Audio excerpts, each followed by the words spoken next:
Welcome to Audio Trends TV. My name's Wes Bell, and with me today from Quad is Peter Comeau. Now, Peter, you're involved in the technical aspect of Quad.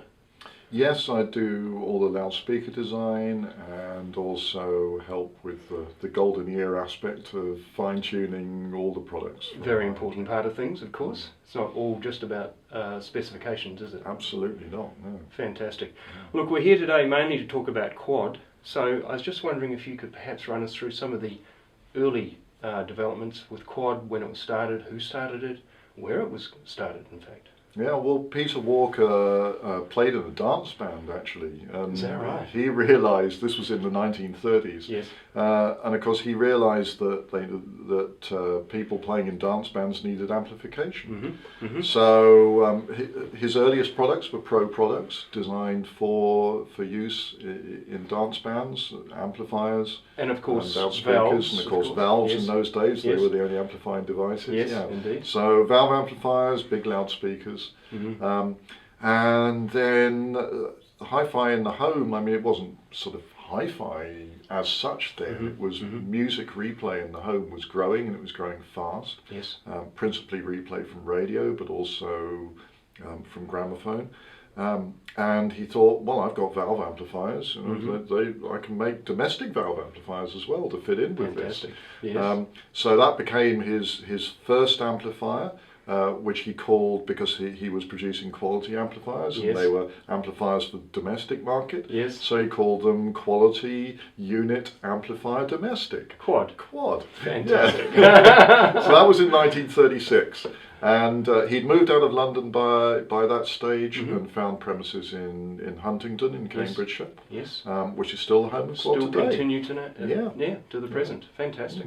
Great. Now, two other major innovations in those early years was the ESL and current dumping with the first 405. Could you just run us through those just for a couple of minutes? Yes, there had been electrostatic speakers before the Quad ESL, Pretty but unreliable, they I think. they were slightly unreliable, but the main problem was distortion, because they're all what we called single-ended devices. In other words, they pushed but they didn't pull. Right. Okay? Gotcha. And a single-ended device has big problems with distortion.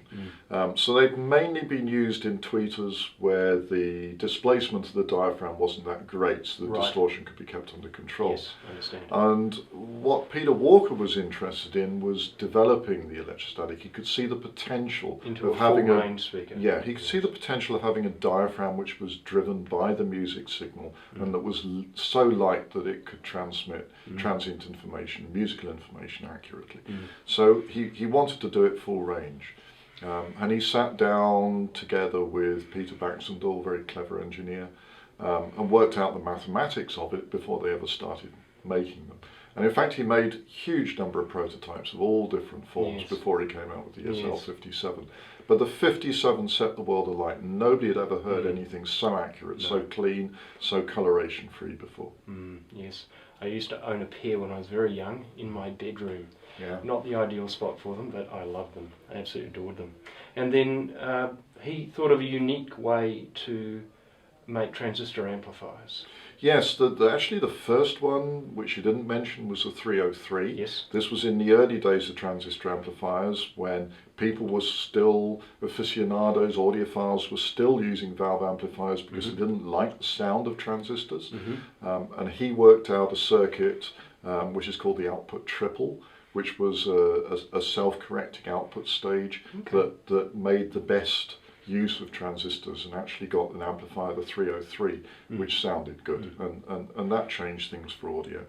But then he wanted to go further than that as well, because he realized that in order to get consistency of performance, that you had to do something slightly better than even that. Yes. And that's when he came up with current dumping. And the basic idea of current dumping is that you've got a bridge. You've got a bridge between four elements: the reference, inductor, resistor and capacitor, which defines what the amplifier is doing. Yes. A Class A amplifier, that's one section of the bridge. Yes. A Class B amplifier which provides the current necessary to drive the load, Yes. and of course the load itself, which is the loudspeaker. Yes. And these are all connected as a bridge. So if any one element of that bridge goes out of balance, all the other three sides of the bridge start to correct and balance the whole Compensate, system. yes. And the great thing about that is that it's not difficult to set up, and it will remain set up. So whatever comes out the factory sounding as it should do will continue to sound good as it should do forever and a day. Brilliant. Okay.